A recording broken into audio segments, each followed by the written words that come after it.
Bloomberg Audio Studios. Podcasts, radio, news. With a big focus on the government shutdown and the economy, who better to talk to than Paul Krugman? Nobel Laureate joins us right now here on The Close. And Professor Krugman, I do want to start off first with the shutdown. I mean, I was told heading into the shutdown, the shutdowns don't necessarily matter. They don't matter for the economy. They don't necessarily matter for the stock market. As somebody who spent, quite an onerous time trying to get back home over this weekend on an airplane, I can assure you it does matter. Is there any way to sort of quantify what the potential impact is of a 41-day and counting government shutdown? It's really hard to pin down. We can talk about the impact on spending. We can talk about laid off federal employees and the money they don't spend, but nobody has ever really tried to quantify, as far as I know, the effects of air traffic control delays. I mean, what we're learning is that actually we kind of need a functioning government to have a functioning economy. This wasn't long enough to really do a lot of damage, but it was enough to show us, a 6-month shutdown would have been really, really bad. So it's significant. It's bigger than the standard macroeconomic analyses would suggest. I am curious, though, about just kind of the state of the economy heading into this shutdown. The idea that even if we do strike a deal over the next couple of days, it could take a couple of weeks to get back to anything resembling normalcy. When you look at the state of the economy prior to the shutdown, how fragile, if at all, did you see it to be? Well, there's two things I would say. First, the shutdown, at least the chosen issue, involved health insurance, involved the enhanced benefits, which are turning into which are going away on the Affordable Care Act, and Democrats caved on that.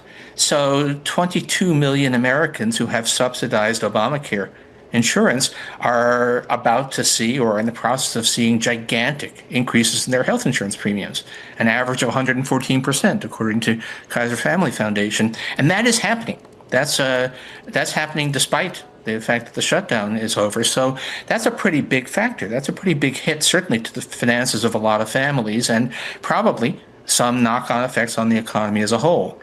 The other thing you see is that people are really, really down on the economy. I mean, we talked about a vibe session under Biden, but the vibe session now, I mean, the economy ain't as great as Trump claims. Grocery prices are not, in fact, way down, but people are really, really negative. We have the worst consumer sentiment about current economic conditions, basically ever. Not just worse than the 2022 when we had 9% inflation, but right. Worse than the aftermath of the financial crisis, worse than the stagflation of 1980. People are really, really down on this economy, and I have to say, I don't think that the way this drama has been playing out is going to change that. If anything, we're likely to see, I was just hearing the tail end of what you're saying, ordinary people, people who are not in on the stock market, are hurting and feeling extremely stressed. Well, Paul, it's interesting that, coming out of this shutdown, one of the consequences is that we're going to get economic data figures to actually put some numbers to this economy's performance. But you think about some of the reports that have been delayed, at least 2 employment reports, CPI, PCE as well. It's unlikely that the BLS has been able to collect and actually process the data for some of these reports. And with that in mind, I wonder, what kind of quality we can expect in terms of trying to put some context around these vibes. Yeah, we're going to have a ghost month. It appears that on labor market data, there will simply be a month that we know, anything could have happened in there. The BLS will never be able to catch up on that lost data. And we do worry a lot. I mean, there's been a problem with declining response rates and understaffed BLS even before. So the data quality is going to be a real issue. And, we're all looking at the soft data, the private surveys, none of which says that the economy is falling off a cliff, but a lot of which is at least a little bit alarming. And I'm particularly struck. I've been looking at Conference Board on our jobs plentiful or are they hard to get? And that number hasn't fallen off a cliff. People feel really, really bad about job prospects right now in ways that the BLS numbers weren't showing before, but does suggest a kind of frozen labor market in which people, if you're new to if you're young, just getting in, or if you've been laid off, it's a really tough world out there. So this is going to be,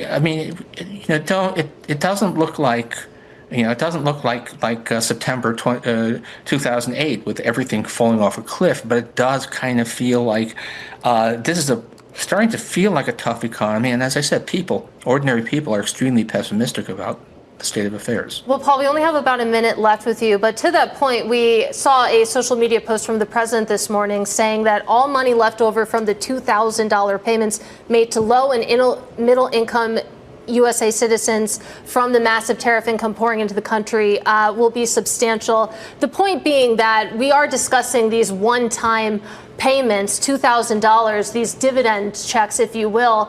Do you think that that's a good idea? No, it's a terrible idea. I mean, we have an enormous budget deficit. The tariff revenue, which is, by the way, coming in substantially below what Trump administration officials said it was going to be. It's substantial, but it's not what they said it would be. It just makes a small dent in the enormous deficit. The fundamental fact is that the U.S.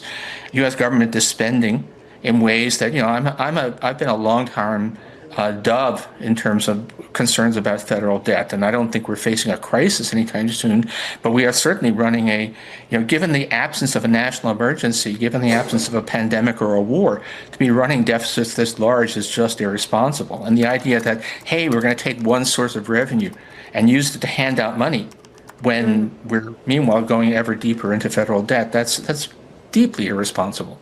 All right, Paul, got to leave it there. Really great to get some time with you. That is Nobel Prize winning economist Paul Krugman, distinguished professor of economics at the City University of New York, also the author of the Substack Krugman Wonks Out.